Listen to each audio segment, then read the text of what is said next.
Today we're talking about the flow state and why it's a crucial link to higher consciousness. We're going to explore what flow state is, how it connects to our higher self, and practical ways to tap into this powerful mental state.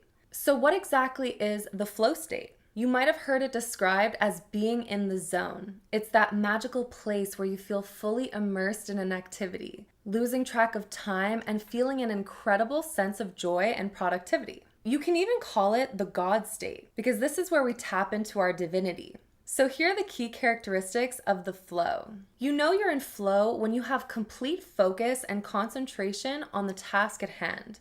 Distractions fade away and your attention is laser focused. So think of when you're creating art. This is often when we reach a flow state, when we're intrinsically motivated and we find the activity itself more rewarding than any external recognition could ever provide. This is where that typical quote, "the public rewards what people do in private," comes in. People are in awe of the flow state. And art immortalizes the flow state. When you're in flow, your actions feel almost automatic. There's a sense of ease and fluidity in how you perform the task. It's like walking. You don't have to think about putting one foot in front of the other and how you're going to bend your feet. Unless you're wearing heels for the first time, walking is unconscious competence. You just flow. This is the same flow state that an athlete reaches when they get on the competition floor after training for like a year straight. They've put in the reps, they've mastered their movements, and now it's time to let the flow take over. And this doesn't mean that when the athlete was in their training phase that they didn't achieve the flow state. The more you work on your craft, the easier it is to get into flow state. Because another sign that you're in flow is that there's a challenge-skill balance. The task is challenging, but manageable. It's demanding enough to keep you engaged, but not so difficult that it becomes frustrating. An easy way to measure if you're acting from flow or resistance is to ask yourself when you're working on your business, working on your art, or just doing something fun, if you're driven by clarity or confusion. Confusion usually means you're up against resistance, especially if you can't move forward. If you're not able to adapt and you're just stuck in the moment and that stuckness is really frustrating you. Flow comes with a clarity of goals. It's like you know exactly what you're working towards and you receive this immediate feedback on how you're doing. And then this clarity helps you stay on track. So a great example of this is to think of a musician working on a new album. They have focused effort, so they've set the intention to write the song. They're actively working towards their goal by writing the lyrics, by writing the melody. They have immediate feedback if a lyric fits or if it needs adjustments.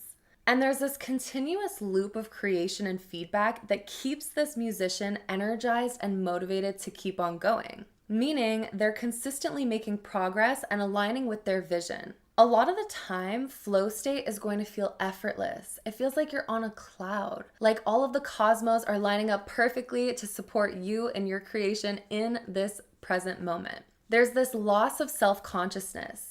You're so absorbed in what you're doing that you forget about yourself. There's no room for self-doubt or concern or self-consciousness. And oftentimes, you really do feel like you're being a channel for higher information. So the conscious mind gets to take a step back and the subconscious mind takes over. There's also an altered sense of time. So I'm a Capricorn with 6 Capricorn placements in Western tropical astrology, which means I've always had a very interesting relationship with time.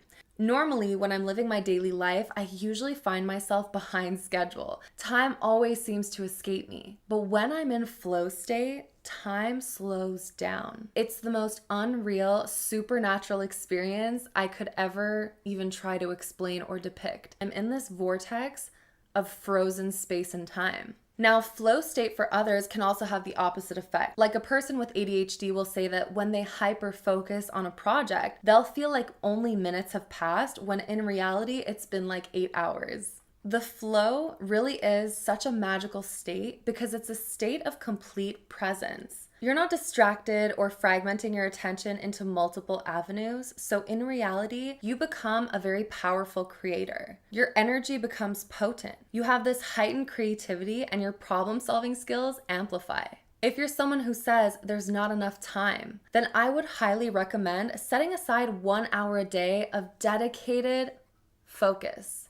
Don't focus on reaching a flow state. Really just focus on focusing your energy towards something that matters to you. This could look like creating a website, starting a blog, writing an article, learning piano, stretching your body. Whatever it is, do it without distractions. It could be creating a piece of social media content, whether that's video, a podcast episode, graphic design. Usually, whatever your inner child liked to do when you were younger is how you will access your magical flow. There's a deep emotional satisfaction that comes with this state. That's why I call it the God frequency, because it brings you into the present moment, and that's all that exists is right now. We're quantum beings, which means time is non-linear. We can travel back to the past and we can travel to the future, but the potency of this time travel has to do with how present you are in this current moment. We can even travel to higher dimensional realms where new, higher conscious information is retrieved. Because in this flow state, we activate our higher energetic centers like the crown chakra. Meaning, if there are any messages that God, source, the universe, your higher self, your guides, that are attempting to convey to you, it's through ultimate presence and silence. That's when the messages become very clear. So the flow state is referred to as an autotelic experience, an experience we create for its own sake because to experience it is the main goal. It's a peaceful way of actively meditating and remembering your connection to your own divinity. So if you want to tap into your flow state, don't set the bar too high and be upset that you didn't get in the zone the right way. This is the fastest way to let your mind overpower the flow. Set an intention to focus your energy on something that matters to you.